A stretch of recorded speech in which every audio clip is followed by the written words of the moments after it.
Alright, I'm just going to give a quick overview of all these environmental control things. So, let's open these up. Okay, so, climate regulator. This thing is like the complete life support package all in one. So once you turn it on, there's a bubble of life support around you. Also, for some reason, I found that most of these things will not duplicate properly when inside a ship, which is really frustrating. I believe they duplicate just fine on their own. Yeah, it looks like it does just fine on its own. But then once I have like a more complex ship, it didn't work out for me. So that was kind of frustrating. I don't recall exactly why that is. It might work now, to be honest. I'm not sure, but I don't do it because I don't trust it anymore. Anyway, so you turn it on, and then you see down there at the bottom, it like turns off life support in this area. That's because it's like initializing or something.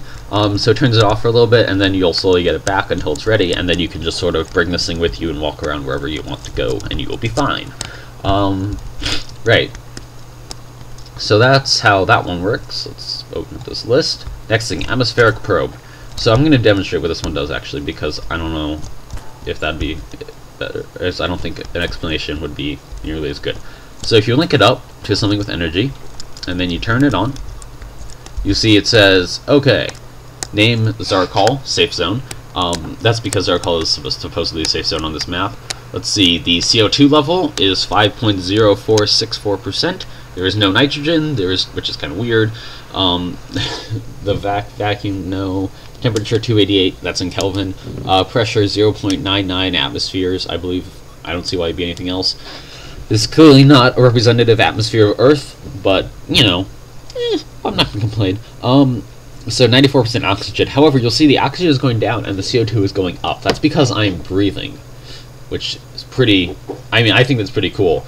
So essentially, if I just stayed here for long enough, I would kill myself. Also, this thing takes 4 energy to turn on, in case you're curious.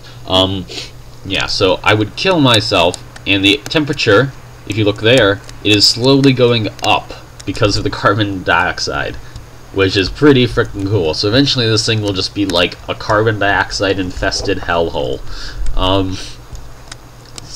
You know, which is cool, of course. Unfortunately, like, shooting guns doesn't change anything. You can choose as many guns as you want, it won't do anything. That'd be a pretty cool feature, to be honest. Like, if there was like lots of weapons fire, the CO2 would go up.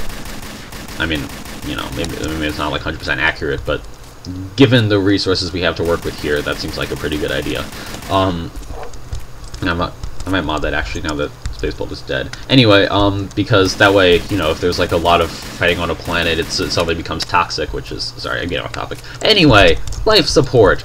Okay. So large temperature exchanger slash small temperature exchanger. What this does is it takes water and then it will cool down, and I believe it also makes it warmer, which is weird because I don't think you can really do that with water unless you heat it up first. But you know, whatever. Air hydroponics. What this takes is carbon dioxide and water, and it. Let's just use it. Where's the node? There's a node. Okay, so now if I link this thing to here, okay, cool, and then I'm gonna get a carbon dioxide storage device. Carbon dioxide storage. Actually, I'm just gonna keep this atmospheric probe here so I can just see what's going on. So you want a carbon dioxide storage device, and then you also want a water thing, right? Because it's a plant. And then I'm gonna put oxygen here. Or whatever, that's fine. Alright, oxygen. Yes, okay. So now I'm going to link all these things together. To there. Alright, so now we have a little bit. Yes, that's what I thought. Okay, so this thing does in fact produce oxygen. It will take carbon dioxide. Why isn't this thing? Oh, because we don't have any energy. Yeah, whatever, this is fine. Okay, usually I don't like using CPMs, but whatever.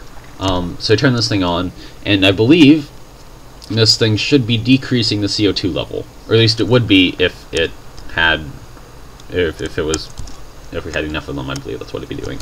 Let's spawn a few more. Hey, all right. It consumes water really quickly in the beginning, but then it does slow down, so don't worry too much. Okay, so now it produces a lot more oxygen. Yes. Okay, and the CO2 level is in fact going down. So yes, it takes CO2 and replaces it with oxygen, but it does put it into your storage devices. So yeah, that's what this is for, really.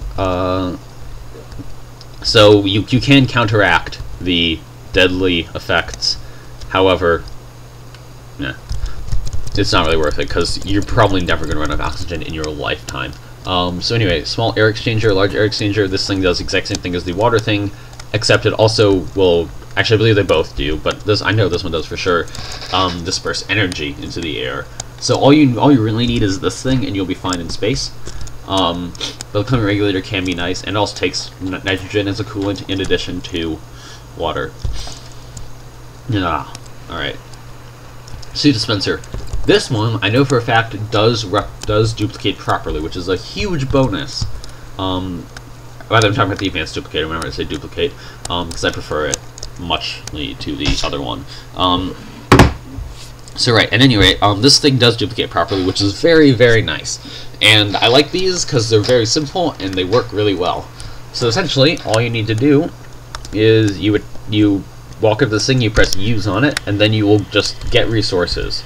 And then when you will go outside, you see at the bottom where I have like air 2.25%, you'll have 100% air, 100% energy, assuming you have energy and air in here. And then you'll have 800 seconds in space, which is a really long time. I mean, considering that this is like a video game and stuff.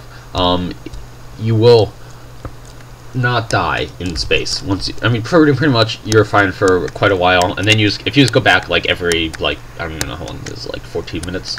I think it's about 14 minutes. If you go back like every 14 minutes of this thing, you know, you'll be fine. And it's really not that long. And I like the suit dispensers a lot, actually, and they're also not like big and like, you know, taking lots of space. Gravity regulators. This does exactly what you would expect. It produces normal gravity for a field around it, which is kind of nice, but there's another way to do that. There's this gravity plating stuff, which I will demonstrate with a plate because, you know, plates. So if you left click on here, you see it says surfaces receive gravity plating. So if I go out here, you expect me to float away, right? Or not float away, but just float like normal. However, if I'm like above this thing, I fall. And I even take fall damage. Thanks, plate. So if you're in like a close enough area above this thing, you'll fall. I was not in close enough area. Also, I started to run out of life support, which is an issue. Also, you also lose life support when you're underneath water and stuff. But, you know, meh. You only need air for that. It's not even a big deal.